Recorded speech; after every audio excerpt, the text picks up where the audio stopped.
Hey, good afternoon. March 14th, Monday, kicking off the week. And it's going to be an interesting week, let me tell you. Plus or minus 135, 140 built into the SPX options chain for volatility this week. VIX expiration Wednesday, Fed announcement on Wednesday. We've got quarterly triple witching expiration on Friday. It's going to prove to be quite the week, let me just tell you. So prepare for that and buckle your seatbelts. How to prepare you for this? So the S&Ps right now are down about 12% on the year. The Nasdaq's down about 20. The Dow's down 10. And honestly, the market it needs evidently some kind of good news, because it just cannot seem to get off its back right now or out of its own way. But knowing that leading into this week, we had a couple of weeks of balance up here around the 43.20 level. By the way, this is another thing that's going on. In leading into the expiration at the end of this week, that means that we just entered the rollover late last week. So we're right in the middle of rollover also. Okay, so there's a lot of just crazy, position squaring, delta hedging, all kinds of things that are going on right now in rolling out of the March contracts into the March quarterly index futures contracts, S&P, NASDAQ, Dow, etc., and rolling into the June contract. So we're right in the middle of that. Historically, there's a tool that you can go to the CME website and look at. It's called the pace of roll, and you can see that historically that suggests that we're pretty much through the roll in terms of the volume and open interest that's out of the March into the June. Approximately Wednesday, mid-morning Wednesday, around European cash close, which, by the way, is different also right now because U.S. just did the time change with the spring forward over the weekend. So that'll put us out of sync with the European cash close. What was historically, 10:30 in the morning Chicago time on EU cash close, that's now 11:30 because of our spring forward, whereas Europe does not, observe that. So it's all kind of craziness going on this week. So just honestly be ready for really a lot of two-way type of trade, big moves in both directions, really. And that's what I want to honestly prepare you for.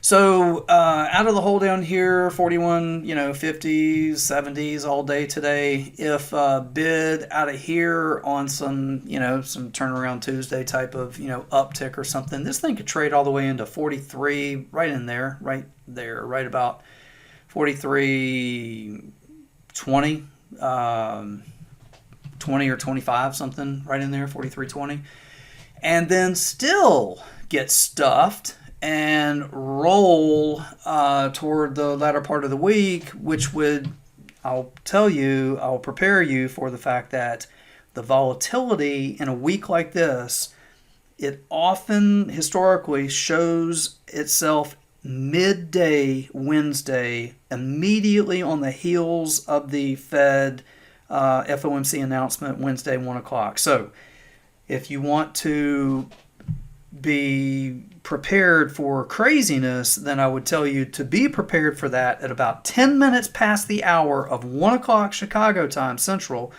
on Wednesday. That's when it gets crazy. So be ready for that. Not that this week's not going to be crazy in its own right, with all that we've got on the calendar from, German economic zoo and ECB and our own, FOMC, where we're going to raise rates now on Wednesday, it appears, for the first time since like 2018. The list just goes on. And so what I would honestly prepare you for would be wide swing moves in both directions. From here, I can see it easily come out of the hole, trade up into these 43.20s, get stuffed and roll and, be lower than the this last Feb 24 low, which was pretty much synonymous with the January low, later in the week. And furthermore, to be honest, on a higher time frame, we'll have time to worry about this between now and then. But on a higher time frame, this is a weekly chart. You see from the COVID lows to the all-time highs, we're at the 236 retrace. That bounce that I'm talking about puts you right back up into the averages where this thing can get stuffed and start to roll. Ultimately, I don't be surprised, I guess, if it wants to roll all the way into the 382 retrace, which put it back around 3,800. So, this market can't get out of its own way, honestly, right now. So, you got a big week ahead of you, I will tell you that, all right? VIX expiration Wednesday, Fed Wednesday, options expiration, quarterly triple witching on Friday. This is probably the most important week this week for the market, at least so far this year, if not going back, honestly, into, like I said, the last time we raised rates was back in like 18. So listen, get through this week. And then know that we are doing something next week that you're all invited to. Everybody's invited. We are going to stream live our trade rooms on our Facebook and YouTube channels the week of March 21st through the 25th. That's next week. So 5 days of live streaming the trade rooms. Monday and Tuesday will be live streaming of the options room. Wednesday of the day trading room. Thursday and Friday of the futures room. And I'm generally found in the futures room, but I'm also spend a decent amount of time in the options room, but I'm primarily in the futures room.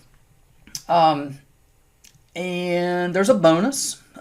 For showing up, there's a bonus. Somebody is going to win a raffle that is $1,000 to spend in our simpler trading store. So that could be on indicators or classes or whatever you like. That's a pretty big deal. So somebody's going to win that. And I would just say, be sure to mark your calendar and be ready for next week. March 21st through the 25th, live streaming. Facebook and YouTube channels, all three of the simpler trading rooms that I just mentioned. That is the options, day trading, and the futures room. Look forward to seeing you there next week. Until then, good trading, nice evening, and I'll talk to you again soon. Without simpler trading, I could not have financial independence. This is one of the best investments I ever made in my life. It's helping me find consistency. It's one of the things that won me